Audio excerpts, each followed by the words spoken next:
Donc aujourd'hui, on va parler de la souffrance. Donc il fallait souffrir un peu avant d'amener ce message-là, ça doit être ça l'idée. Non, évidemment, c'est si peu de souffrance. Donc on est dans la série de la lettre de Paul aux Romains, faut-il le rappeler. On est rendu à la 48e séance. Et lors de la dernière séance où j'étais ici, j'avais évoqué l'idée qu'il y avait en Romains 8, entre les versets 15 à 18, là, c'est là qu'on est, Paul évoque 4 affaires. Tu sais, il parle de l'adoption, après ça il parle de l'héritage, ensuite il parle des souffrances et de la gloire. Puis il place ces 4 thématiques-là, l'un à la suite des autres, un peu comme s'il y avait une suite logique. Vous savez, on peut pas être héritier de Dieu si on n'est pas ses enfants. Donc, il faut avoir été adopté et pouvoir crier Abba Père. Donc, être fils du Père pour pouvoir être ses héritiers. À moins que, si vous connaissez ça, si des gens vont décider de mettre sous l'héritage les enfants du voisin. Ça se fait-tu, ça? Plutôt rare. C'est ça. Donc, on fait hériter ses propres enfants. Et donc, on avait vu qu'on a droit, nous, au même héritage. On est héritier de Dieu, mais Paul pousse plus loin en disant co-héritier de Christ. Donc, on n'hérite pas des restants. Là. On a le même héritage que le Fils. C'est quand même stupéfiant quand on y pense. Puis j'essaie d'imaginer à quoi ça ressemble, cette affaire-là, parce que, vous savez, ici, on sait ce que c'est un héritage. C'est souvent des biens financiers ou fonciers. Donc, on aime bien ça, hein, quand on hérite. On n'aime pas voir nos parents mourir, mais il y a l'héritage, et puis ça amène quelque chose d'heureux aussi, cette affaire-là. Et moi, ça reste quand même un gros point d'interrogation. C'est quoi la patente qu'on hérite? T'sais, parce que Dieu nous parle beaucoup à travers des symboles et beaucoup d'images qui sont associées à des biens terrestres. Mais on sait que c'est beaucoup plus que ça. Ce sont que des images d'une réalité qui est difficile à être décrite. Quand Paul est allé visiter ce 3e ciel, il dit « J'ai pas de mots pour décrire ce que j'ai vu là. » Donc, et vous remarquerez, peut-être moi j'ai remarqué ça, que malgré la splendeur de ce qui nous est promis, on dirait qu'on aime plus nos bébelles ici en ce moment. Êtes-vous de même? Ça dépend de ce que vous avez remarqué. C'est pas grand-chose. Non, mais je veux dire, c'est comme il y a des affaires de fun à vivre sur la terre, tu sais, je sais pas, moi, tu sais, souper entre amis, tu sais, des belles affaires que tu vis, puis là, tu te dis, OK, ce serait fini, ça, ces affaires-là, puis là, tu rentres au ciel, tu dis, ça va être quoi, tu sais. On a des mots pour le dire, mais on dirait qu'on n'a pas la richesse de l'émotion de la chose. Ça nous échappe, ce bout-là. En tout cas, ça, c'est mon cas, là. Donc c'est ça qu'on a vu dans les dernières semaines. Michel, lui, il s'est occupé de parler de l'héritage il y a 2 semaines. Donc, si vous tournez dans Romains 8, 17, il décrit « Or, si nous sommes enfants, nous sommes aussi héritiers, héritiers de Dieu et co-héritiers de Christ. » Et là, on rentre dans le 3e sujet. « Si toutefois, nous souffrons avec lui, afin d'être glorifiés. » Donc aujourd'hui, on va parler de souffrance, peut-être la semaine prochaine un peu, puis après ça, on va parler de la gloire, et on va remarquer que souffrance et gloire sont souvent associés par les apôtres, par Jésus, par l'apôtre Pierre. Ils semblaient, eux autres, faire un lien très, très riche entre souffrance et glorification.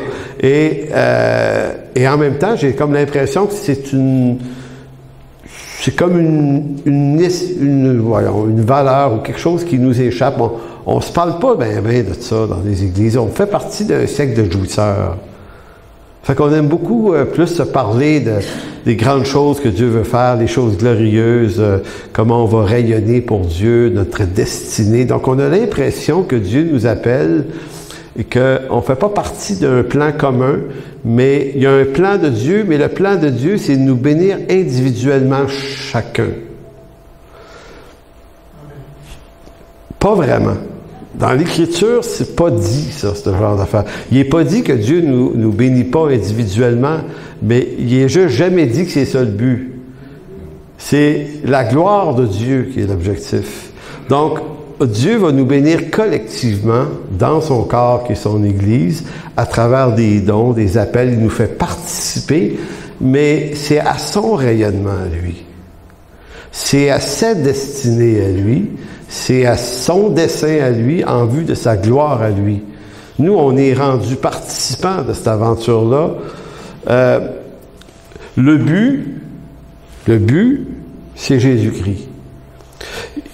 Faut l'accepter, là, que Dieu a tout fait ça pour bénir, le Père a voulu bénir son Fils. Donc, il faut quand même regarder ça dans la réalité, ou comment la Bible nous le présente. Sinon, on se bâtit un Dieu qui veut me bénir moi, me faire du bien à moi, pour moi. Son dessein, c'est moi.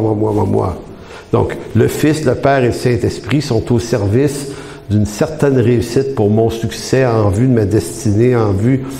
Maintenant, allez raconter ça à l'apôtre Paul. Allez conter ça à l'apôtre Paul qui va vous dire, qui va vous asseoir bien tranquille au bout d'une table de pique-nique, qui va dire, OK, il faut que je t'explique de quoi. Voici le dessein de Dieu pour ma vie. Tu sais, on va tourner dans 2 Corinthiens, puis on va aller voir tout l'épisode où j'ai été battu de verge. Tu sais, la destinée là, de Dieu. Là. 5 fois, j'ai reçu des Juifs 40 coups moins un. J'ai été en péril là, sur les mers, en péril dans les déserts, en péril, peut-être en péril partout. Fait qu'il y a comme un évangile qu'on s'est inventé dans notre siècle pour essayer de le rendre un petit peu plus attrayant pour les gens du siècle présent. On est un siècle de jouisseurs et ce qu'on ne sait pas beaucoup faire, ce qu'on ne sait pas, on n'a pas été capable d'intégrer la souffrance qui pourtant fait partie du plan de Dieu. Et de quelle souffrance on parle? Est-ce que c'est juste des souffrances qui seraient dues à l'Évangile, donc juste des persécutions parce qu'on est croyant? Et en fouillant, parce que la question n'est pas si simple que ça, les bons théologiens vont dire non, il s'agit de toute souffrance. Toute souffrance. Parce que quand Christ a pris un corps semblable au nôtre, il s'est farci toutes les formes de souffrance que l'être humain peut rencontrer dans cette vie. Donc, il sait ce que c'est avoir eu faim. Quand il a jeûné 40 jours, ça y est arrivé. La pauvreté, manquer de choses, être abandonné, être trahi, être battu, être toutes sortes de choses qu'il a vécues. Et encore plus aussi toutes nos souffrances que peut-être lui n'a pas nécessairement vécues, mais qu'il vit à travers son corps. Parce que lorsqu'un enfant de Dieu est atteint par une souffrance, ce croyant-là étant un membre du corps de Christ, ben c'est Christ et son corps qui souffrent. Donc, Christ souffre de toutes les maladies qu'on peut souffrir, parce qu'on est son corps. De tout ce qui peut nous atteindre dans toutes les fragilités physiques ou mentales ou autres. Tout ça font partie des souffrances qui sont les suites de la chute adamique. Et c'est de cette chose-là dont il est venu s'occuper, et il a pris sur lui toutes les souffrances qui en découlent. Donc, c'est pas juste des souffrances, la souffrance des grands héros qui ont été persécutés. Dieu s'associe continuellement à notre souffrance.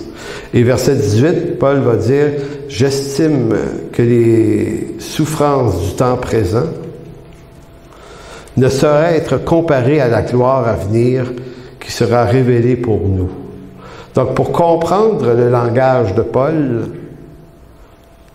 il faut entendre des choses que les apôtres se disaient ou disaient aux églises, ou même ce que Jésus a dit. Si vous allez dans Jean chapitre 15, versets 18 à 20, Jean 15, 18, je veux préciser que j'ai fait un article il y a 2-3 jours sur lequel j'exprimais la difficulté de partager sur la louange aujourd'hui.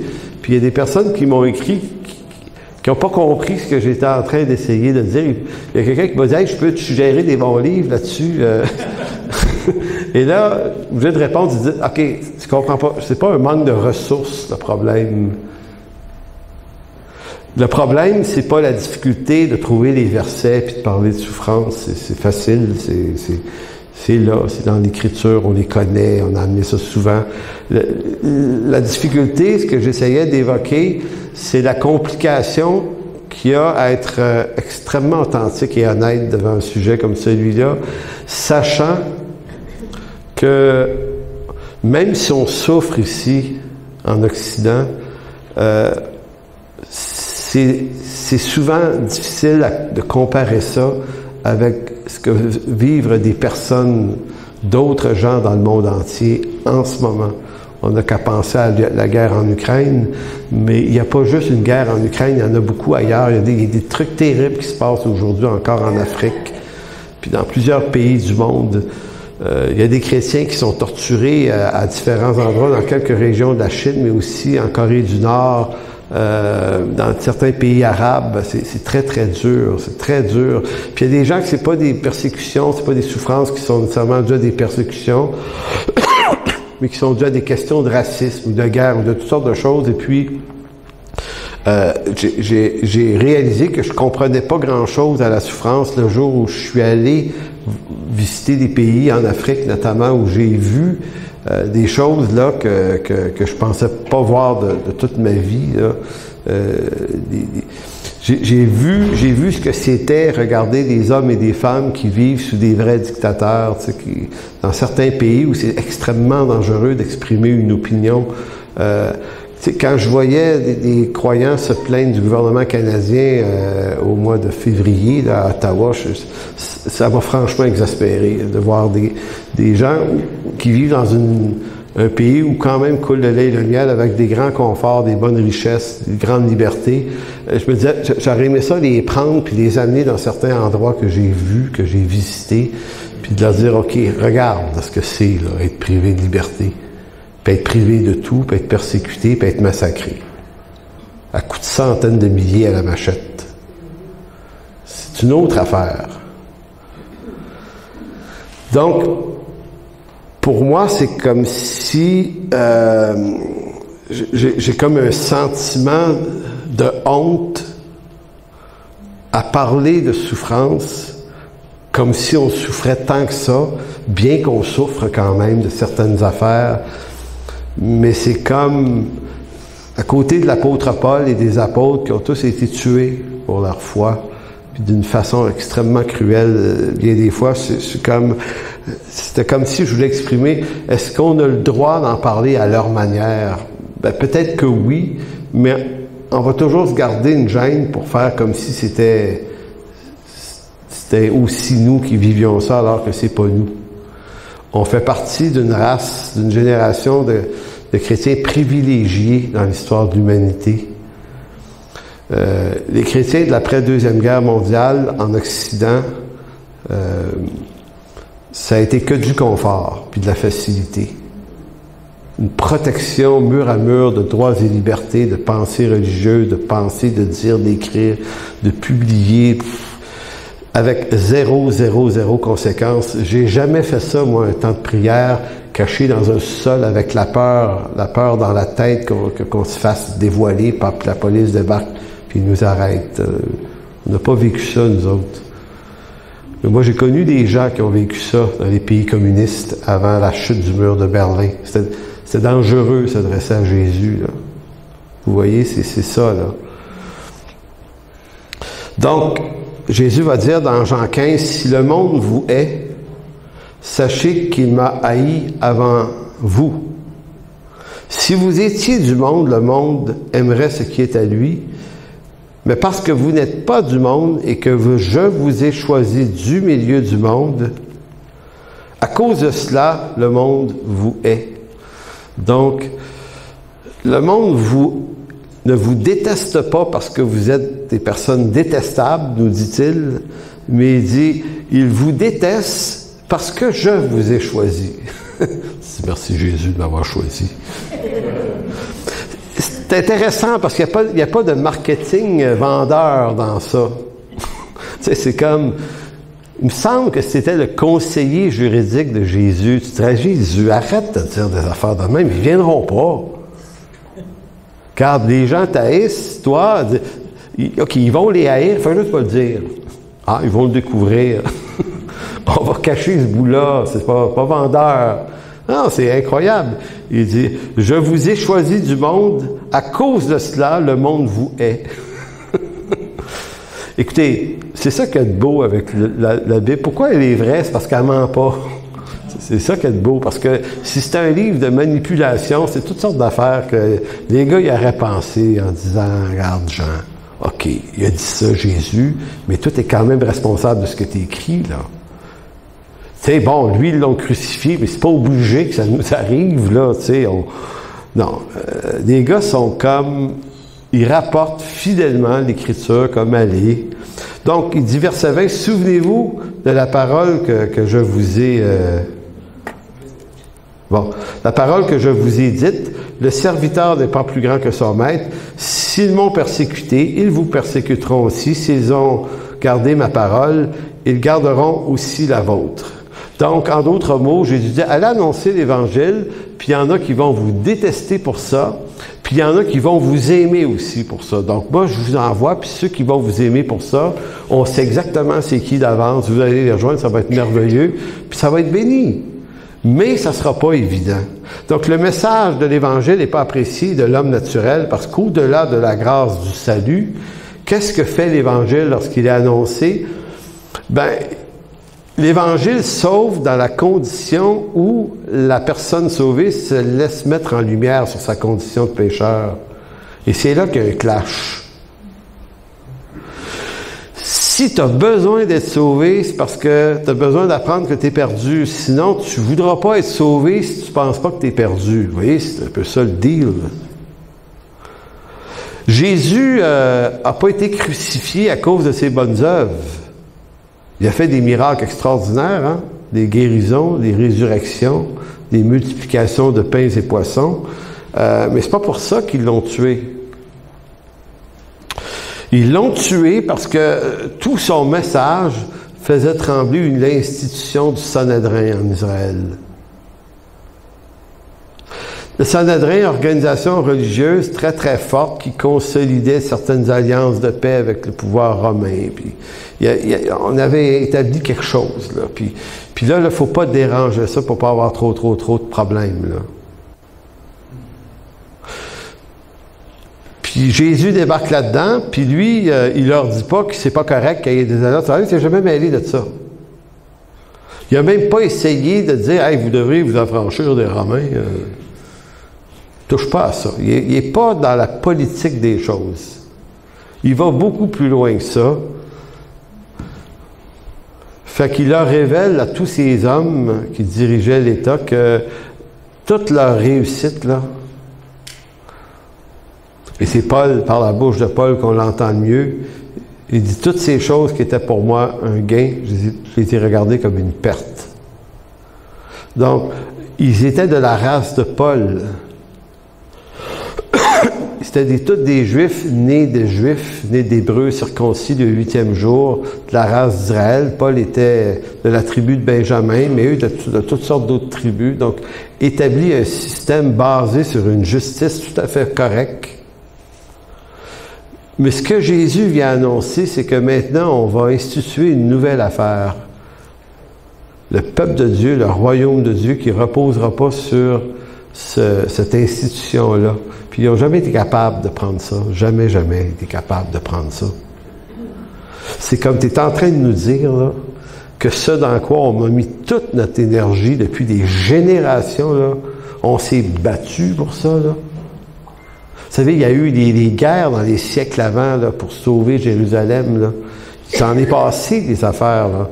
Ils sont fiers de cet héritage-là. Tu es en train de nous dire que tout ça, là, on oublie ça et on passe à d'autres choses. Ouais. Je viens accomplir le vrai sens des promesses et des prophéties.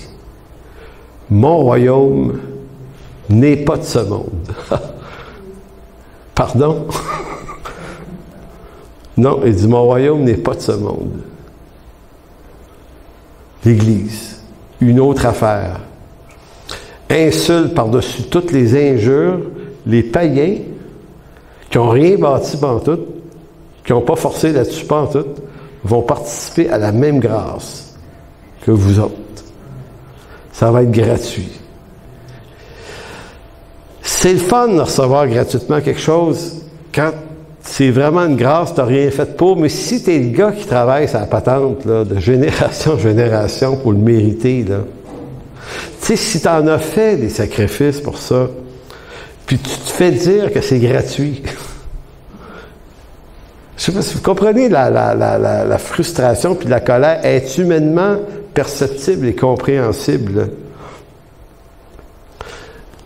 Vous savez, c'est les Romains qui ont crucifié Jésus, mais les Romains, eux autres, il n'y en avait pas grand-chose à cirer de tout ça. Tu sais, même le dirigeant romain, il disait, je ne vois pas trop ce qu'il a fait.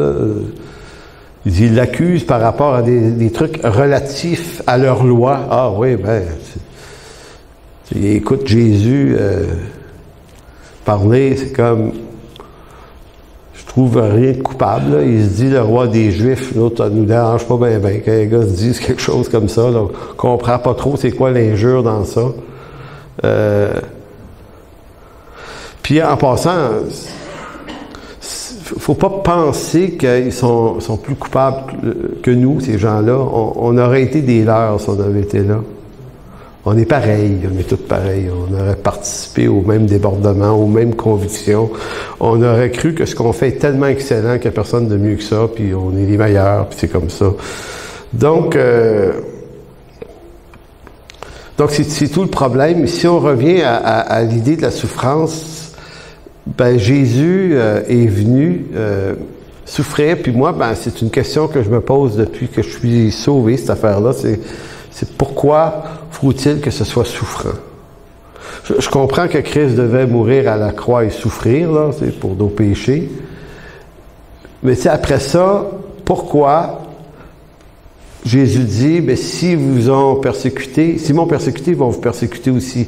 Et là, de poser la question au Seigneur, en disant, ouais, mais Seigneur, maintenant que toi, tu l'as pris, là, la souffrance, ça pourrait être complet comme ça.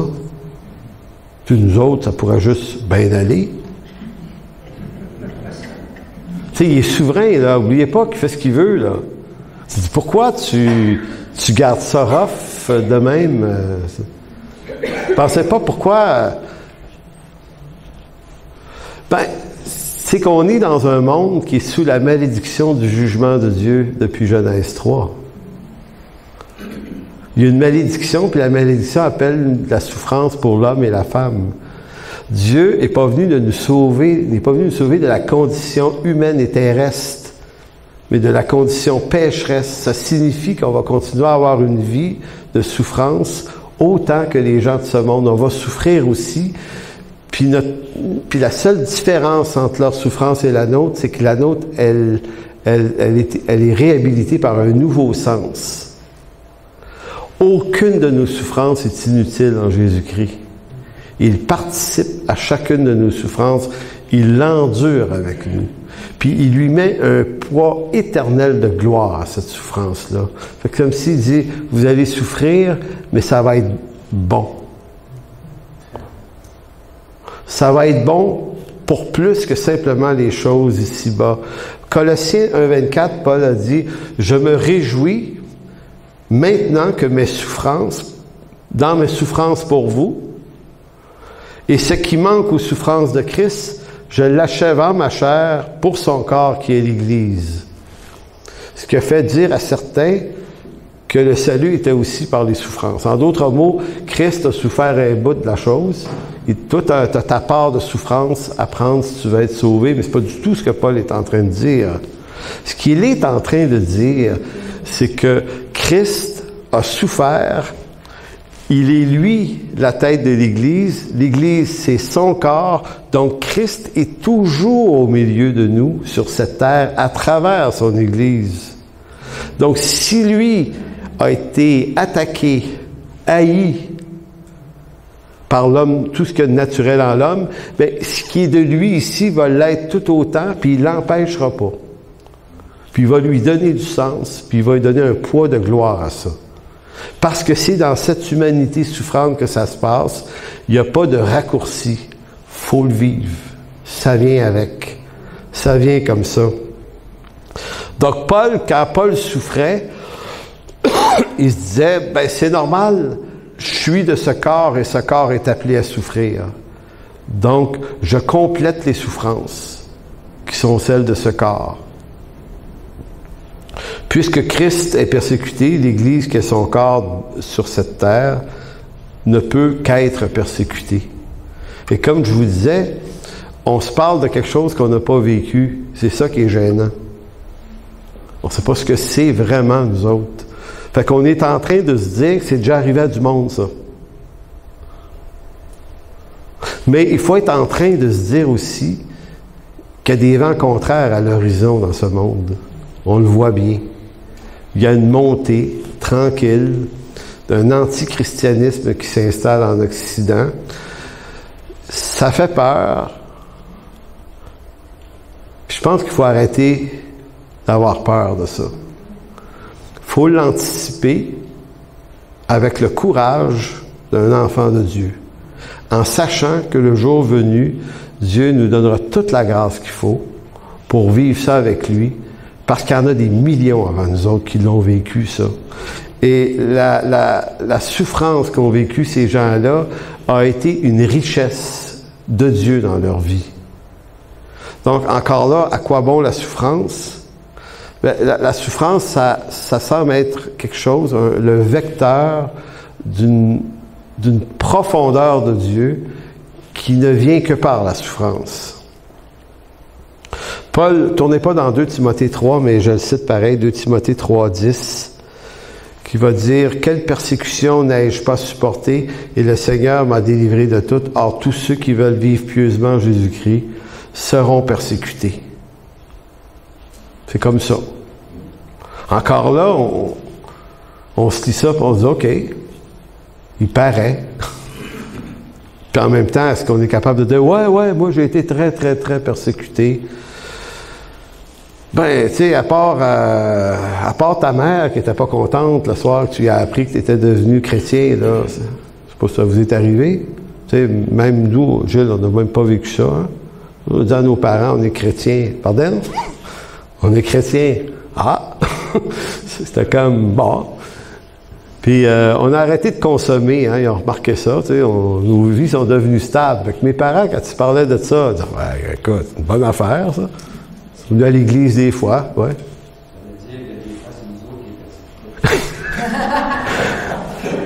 Effectivement, il dit des fois, c'est nous autres qui est persécutés avec ça.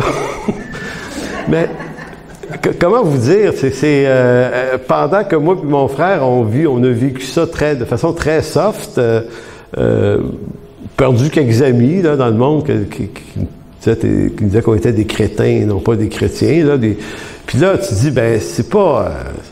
mais pendant ce temps-là, ailleurs dans le monde, un homme, une jeune femme qui se convertit, rejeté de sa famille, perd sa job, perd partout, là, puis à d'autres endroits, t'es dangereux pour ta vie, tu vas te faire tuer, là.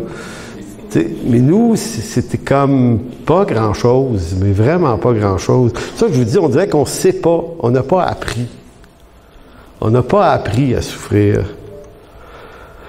Pierre dira dans 1 Pierre 4,12, il va dire « Bien-aimés, ne soyez pas surpris comme d'une chose étrange qui vous arrive de la fournaise qui est au milieu de vous pour vous éprouver. Réjouissez-vous, au contraire, de la part que vous avez aux souffrances de Christ, afin que vous soyez dans la joie et dans l'allégresse lorsque sa gloire apparaîtra. » Donc, encore, Paul et Pierre ont un peu le même discours. On se réjouit là, de ça, nous autres. C'est là, ben voyons donc. Comprends pas. C'est quoi cette histoire-là? Comment ça peut être amusant? Puis Pierre va dire un peu plus loin, verset 14, « Si vous êtes outragés pour le nom de Christ, vous êtes heureux. » Pourquoi? Il dit, parce que l'Esprit de gloire, l'Esprit de Dieu repose sur vous. Il dit, que nul de vous, en effet, ne souffre. Et là, il nomme 4 sortes d'affaires pour lesquelles c'est pas des souffrances de Christ. Il dit que personne ne souffre comme meurtrier. En disant ça, c'est une autre affaire. Comme voleur, malfaiteur ou s'ingérant dans les affaires d'autrui. Je me suis intéressé à cette expression-là. Il place celui qui se mêle des affaires des autres, s'ingérant dans les affaires d'autrui, égal au meurtrier puis au voleur ici. Ça veut dire que pour eux autres, c'est se mêler de pas te mêler de tes affaires, c'est grave. L'expression s'ingérer dans les affaires d'autrui, c'est un mot, ça, dans le grec, mais il se traduit pas en un mot, il se traduit par 5-6 mots, mais c'est le mot allotrios episkopos. Il y a épiscopos, surveillant, celui qui espionne, qui surveille les autres. Pierre, il dit, il dit que nul de vous ne souffre à cause d'avoir fait ça. Parce que là, ça, c'est votre problème. Fait que je me suis dit, OK, Pierre, merci. J'avais jamais remarqué qu'il fallait que je me mêle un peu plus de mes affaires. Parce que c'est important, là, ici. Mais effectivement, on a tellement pas grand-chose, des fois, peut-être à vivre, peut-être un christianisme tellement superficiel, qu'on passe notre temps à gosser dans le cours des autres, à regarder tout le temps les autres, puis lui, puis elle, puis passer ci, passer ça, puis il y a quelque chose d'un peu abominable dans ça. Faudrait s'en guérir de ça. Si on a quelque chose à se dire sur quelqu'un, là, on peut-tu se dire quelque chose de positif? Tu sais, je parle pas d'ici de gigantesque crise dans laquelle on est, où là, ça nous hante, là, mais je parle en temps normal, là, tu sais, avec des amis un soir en train de luncher, puis en un bon temps, puis on se rappelle quelqu'un, puis qu'on a connu, puis on se dit quelque chose de bien à son sujet. Parce qu'on pourrait dire d'autres choses aussi, mais on choisit de dire, hey, non, on va se dire quelque chose, on va se rappeler quelque chose d'édifiant au sujet de cette personne-là. Donc, pourquoi la souffrance selon l'Écriture? Aussi vrai que l'arbre le plus solide de la forêt est également celui qui arrive à survivre malgré la violence des vents et des intempéries, autant en est-il de celui dont la foi est maintes fois éprouvée par les violences de cette vie. Les afflictions le font souffrir, mais elles le font surtout grandir. Comme l'arbre, l'affliction porte ses racines à s'étendre plus en profondeur et en largeur vers les lieux secrets que nul ne voit, mais d'où il tire sa meilleure nourriture. C'est un peu ce que la souffrance fait. Plus un arbre est attaqué, plus ses racines vont automatiquement aller se chercher des appuis profonds en dedans. Puis ces appuis-là, on les voit pas. Puis on dirait qu'il y a ça dans les souffrances. Pour nos vies aussi. Pas de souffrance, beaucoup de superficialité. La souffrance ne prévient jamais lorsqu'elle arrive. La sagesse qu'elle donne ne s'acquiert dans aucun livre. Et l'intelligence qu'elle procure ne dépend d'aucune grande école. Il faut faire 8 maîtrises, puis 3 doctorats, pour être les plus parfaits imbéciles.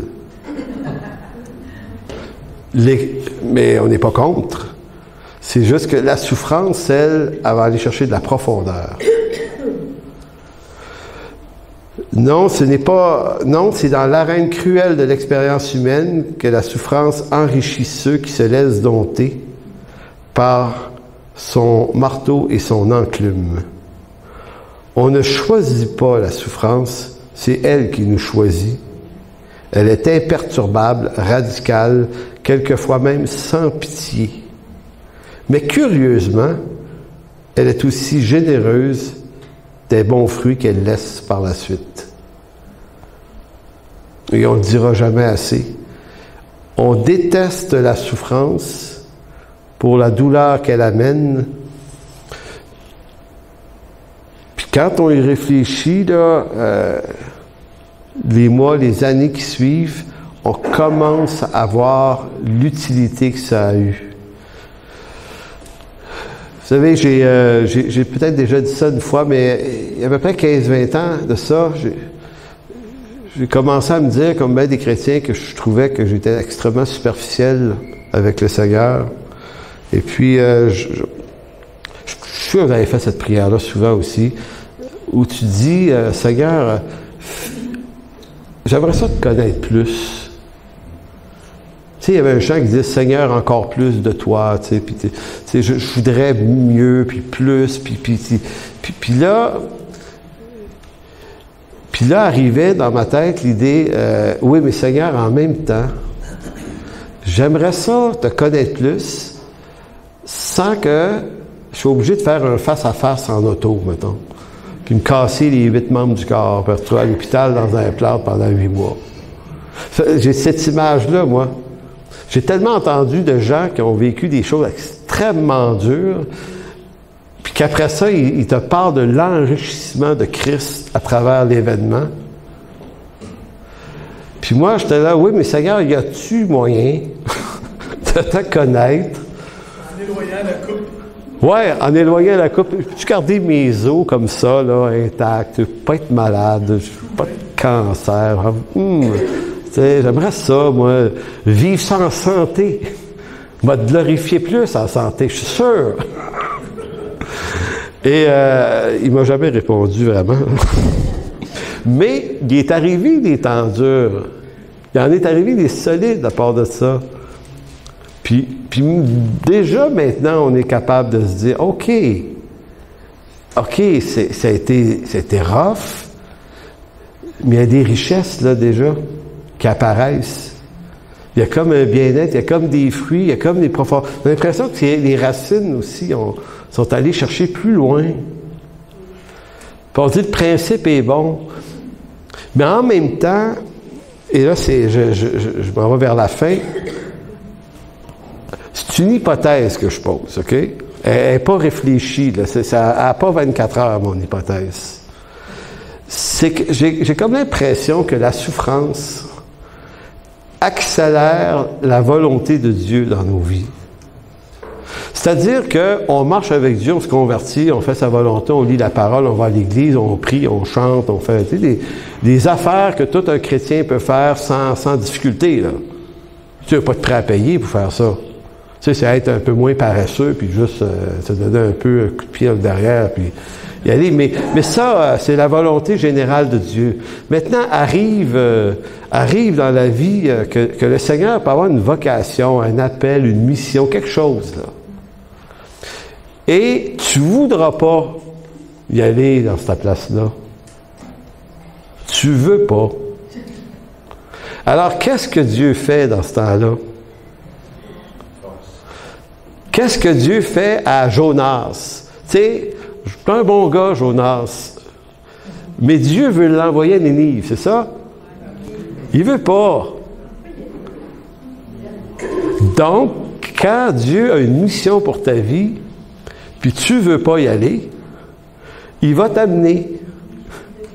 Là, un poisson passe, puis il l'a bouffé, puis des épreuves, puis il s'est retrouvé là pareil. Donc, j'ai comme l'impression que la souffrance, et c'est probablement vrai pour tout le monde, la souffrance, c'est l'outil entre les mains de Dieu pour nous faire aller là où on veut pas, dans son dessein. Et c'est comme ça. Donc, dans la vie des héros de la foi, la souffrance agit comme un accélérateur de la volonté de Dieu. La souffrance se déguise en chemin étroit et resserré qui force un serviteur de Dieu à se rendre là où jamais il n'aurait été de son plein gré. C'est par la souffrance. C'est par une souffrance. OK, Joseph. Joseph, le fils de Jacob, a un appel sur sa vie.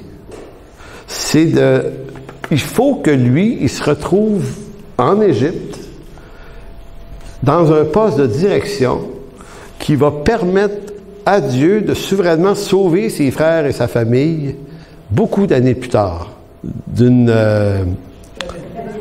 famine. Oui, c'est ça, merci. D'une grosse famine. Donc, ça prend quelqu'un dans cette famille-là qui s'en va là. Fait que c'est Joseph qui est l'élu de Dieu. Mais si Dieu avait dit à Joseph, OK, Joseph, mon plan pour que tu te rendes là, ça va faire mal. Il aurait dit quoi, Joseph? Non, envoie qui tu voudras. As-tu un poisson pour moi? Un poisson, ouais, c'est ça. Je sais pas si vous voyez, c'est comme si, à un moment donné, c'est comme si Dieu nous disait, ou Dieu se disait, je peux pas y dire par où me le faire passer. Il va dire non, ça s'accepte pas. Tu dis, hey, tu vas être vendu en esclave par tes frères, ça va être le fun. Bon, être vendu par tes frères, qui ça y tente? Ben non, tu veux pas ça. Ça peut pas se vouloir, une affaire de même. Ensuite, tu vas être vendu comme esclave. Ben oui, toi. Puis là, pour que tu te rapproches d'un serviteur de Pharaon en prison, il faut que tu ailles en prison. Fait que ce qu'on va faire, on va te faire faussement accuser de viol. Imaginez-vous un prophète qui aurait été s'asseoir avec Joseph un matin qui a dit, c'est ça, c'est le plan. Joseph qui dirait, oh, non, sais-tu, quand même bien ici, là, mon père m'aime bien surtout, tu sais, non, tu veux pas ça. Fait que j'ai comme l'impression que si tu peux pas vouloir quelque chose, mais que c'est la volonté de Dieu pour sa vie, il te le dira pas, mais il va le faire arriver. Fait que Joseph se fait vendre, il devient esclave dans la maison de Potiphar, il est accusé faussement de viol, il se retrouve en prison. Écoutez, ça descend de statut social, là. Rendu prisonnier esclave en prison, il n'y a pas de classe sociale en bas de ça, là. Et de là, Dieu l'a souverainement élevé. Au-dessus de tout nom. C'est une figure extraordinaire de Jésus-Christ. Et il sauve ses frères. La souffrance qu'il a endurée, ce gars-là, c'est effrayant. Mais Dieu lui donne un sens. Et c'est ça que j'aimerais qu'on retienne. Dieu donne un sens à toute souffrance. Et c'est là qu'on comprend bien le texte. Toute chose concourt au bien de ceux qui aiment Dieu, qui sont appelés selon son dessein. Parce que selon son dessein, il va faire arriver des choses. Job, même affaire. C'est effrayant ce qui arrive à cet homme-là. Mais Dieu ne peut pas aller voir Job en disant, regarde Job, moi j'ai un deal avec le diable en ce moment, on se parle de toi dans les lieux célestes, et on a eu une bonne idée. Le but au bout, c'est que tu me connaisses mieux. Hein? Je veux dire, tu vas me connaître mieux à la fin. Ah, tu te veux-tu? OK, oui, ça, tu sais, c'est comme moi dans mon lit. Oui, je veux plus te connaître, mais je veux pas souffrir. Mais là, c'est comme si Dieu disait, tu vas me connaître mieux. Ah, cool! Fait que voici le plan, Job. Ça va commencer que tu vas tout perdre. Il ne restera plus rien. Tes troupeaux, tout, tes enfants. Sauf ta femme. Il y a rien que ta femme, puis elle va t'engueuler. C'est juste ça que le gars assis se grattait, puis elle dit, maudit Dieu et meurt. Ça aurait dû mourir elle aussi, Seigneur. Non, mais vous comprenez, si Dieu avait proposé à Job ce chemin étroit, qu'est-ce qu'il aurait dit, Job? Ben, je te connais assez de même, là, c'est correct. Regarde, m'a augmenté ma dîme, si tu veux, là, tu sais, pas besoin de souffrir de même, là.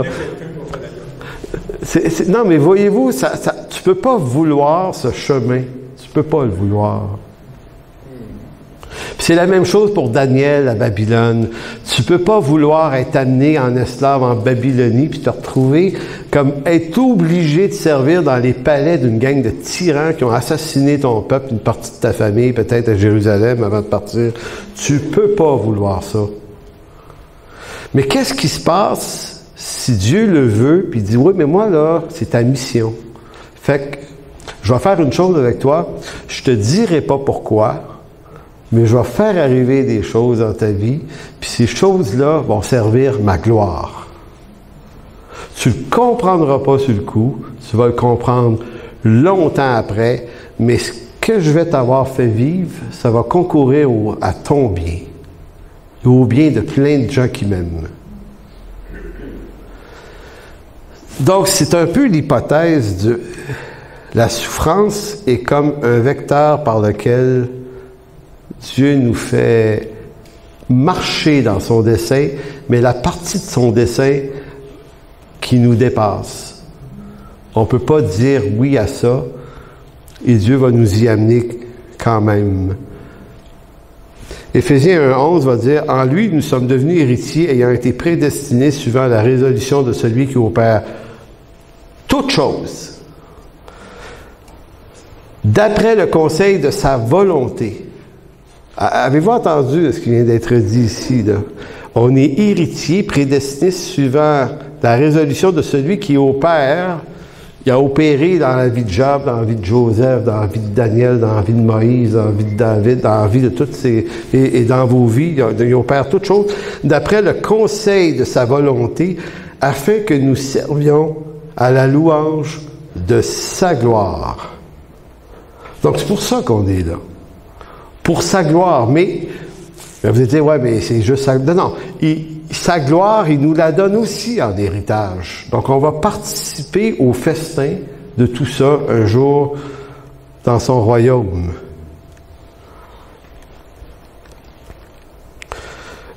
Conclusion. 2 Corinthiens, chapitre 4, versets 16 à 18. Moi, c'est un texte qui me flabbergasse, mais je vais vous le lire pareil. Paul dira, car nos légères afflictions du moment présent. Et là, vous et moi, me semble qu'on a le droit de dire ça.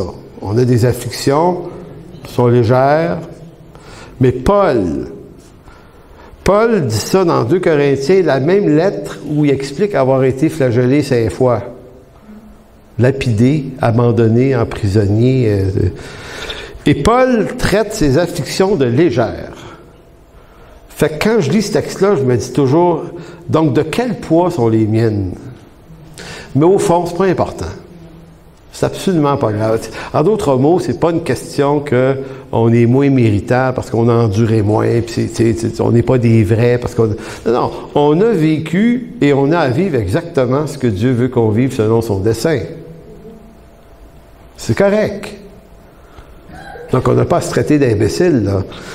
Mais nos légères afflictions du moment présent produisent pour nous, au-delà de toute mesure, un poids éternel de gloire. Je vous disais tout à l'heure que Dieu fait tout ça pour sa gloire, mais ça va produire pour nous aussi un poids éternel de gloire, parce que nous ne regardons pas aux choses visibles, mais à celles qui sont invisibles, car les choses visibles sont passagères, et les invisibles sont éternels. Donc, si on pouvait en tirer une application à cette prédication-là, c'est que, et je sais que ça reste théorique, quand on souffre pas, on se dit, oui, c'est bon, on va faire ça. Mais quand tu souffres, c'est pas facile de le penser comme ça, mais il faut toujours se rappeler qu'il y a un but à ça. Il y a un but. Donc, aucune de nos souffrances sont inutiles. Puisqu'elles nous arrivent à nous, elles arrivent tout autant à Christ qui habite en nous. Chacune de nos douleurs deviennent aussi les siennes, et c'est ainsi que nos souffrances sont pleines de sens. Amen? Alors, merci Père de bénir cette parole aujourd'hui, de bénir tous ceux qui sont là, aussi ceux qui nous suivent par Internet en ce moment, tous ceux qu'on va retrouver aussi de notre Église tout à l'heure par le Zoom. C'est vraiment une bénédiction, Seigneur, de s'encourager comme Église, comme un seul corps, à apprendre à absorber ta volonté, spécialement les bouts qu'on veut moins, mais qui sont souvent peut-être les bouts les plus glorieux aussi. Et Seigneur, de toute façon, tu fais ta volonté. Alors, merci, Père, de nous rendre participants à ta volonté, à ton plan, Seigneur, comme tu le fais pour tous ces personnages de l'Ancien Testament. Tu les as fait participer à ton œuvre, tu leur fais partager ta bonté, ta grâce et ta gloire. Et ça, Seigneur, un jour, quand on va se réjouir de ces choses-là, c'est certain qu'on va se dire à quel point ça valait le coup de te faire confiance. Merci, mon Dieu. Amen. Merci beaucoup. Marjolaine? Oh.